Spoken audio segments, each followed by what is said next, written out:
Script అనుకున్నావాలి, కానీ దానికన్నా తక్కువ వచ్చే సందర్భం కనపడుతుంది. సరే ఏదేమైనా ఒకటి మాత్రం ఇది వినూత్నం, ఎక్సెప్ట్ కేకే అనే సంస్థ తప్ప వాళ్ళు ఇంకెక్కడ కూడా ఏదో చిన్న మిగతా వాళ్ళు నేను ఇక్కడ కూర్చున్నాం కూడా, నేను పోలవరం నెగ్గే అవకాశం లేదని చెప్పాను.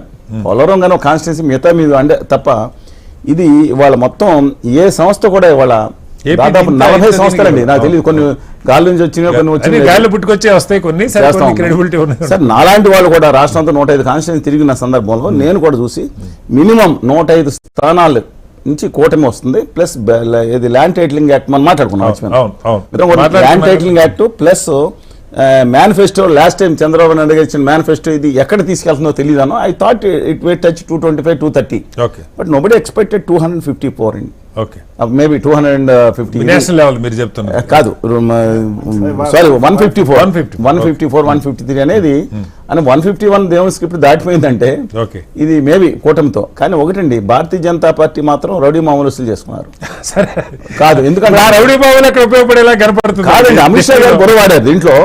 యాక్చువల్ గా మోడీ గారి విషయం, మోడీ గారికి ఆయన మొదటి వచ్చినప్పుడు ఫేస్ టు ఫేస్ కూడా చూసే పరిస్థితి లేదు.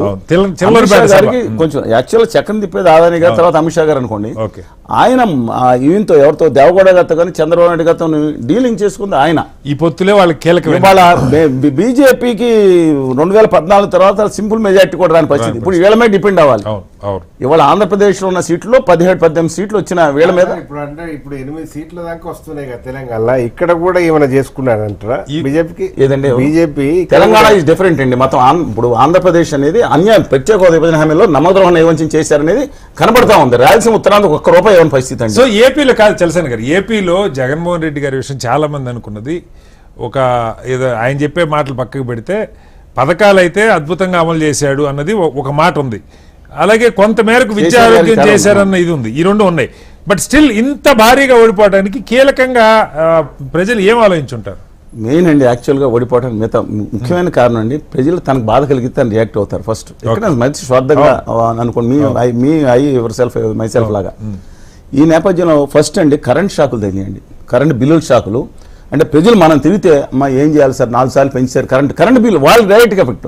తర్వాత తినే ఆయిల్, వంట ఆయిల్ పెరిగింది, గ్యాస్ బండ్. ఇప్పుడు మోడీ గారు పెంచారు నాలే అనుకుంటారండి, అక్కడ రాష్ట్రం ఎవరైతే ఇస్తున్నారో క్రెడిట్ తీసుకుని డెబిట్ కూడా తీసుకోవాలి. దీంతో పాటు ఉద్యోగాలండి, 40 లక్షల కొత్త మంది ఓటర్స్ వచ్చారు ఏదేళ్ళలో, ఈ జాబ్ క్యాలెండర్ లేని సందర్భం. అలాగే ఉద్యోగస్తులు, ప్లీజ్ నోట్ ద పాయింట్ అండి, 5,22,000 మంది అక్కడ వచ్చారంటే అసలు 3 లక్షల మంది టీచర్స్ అర్ధరాత్రి 2 రోజులు అక్కడ ప్రత్యక్షం అయ్యారంటే అంగన్వాడీ నేను జేడి లక్ష్మణ్ గారు చీఫ్ సెక్రటరీ గారితో మంత్రులు గారితో మేము మాట్లాడామండి. వాళ్ళకి ₹1000 హడాక్ పెట్టండి అంగన్వాడీ వాళ్ళు ఉన్నారని చెప్తే ఆ జవహర్ రెడ్డి గారు ఒప్పుకుంటే జగన్ గారు, నేను ఓవర్ కాన్ఫిడెన్స్ ఇంకోటి చెప్తున్నాను దీంట్లో, ఓవర్ కాన్ఫిడెన్స్ అండి. ఇవాళ ఆ రోజు చంద్రబాబు నాయుడు గారు తెలుసు తాను నెగ్గుతానో లేదో 120 వస్తాయని, కానీ లోపల ఆయనకు ఉంది డౌట్. ఇవాళ ఈ జగన్మోహన్ రెడ్డి గారు 100% తాను నెగ్గుతానని ఆయన భ్రమలో ఉండగా ఆయన నమ్ముకున్నాడు. ఆయన వాస్తవాలు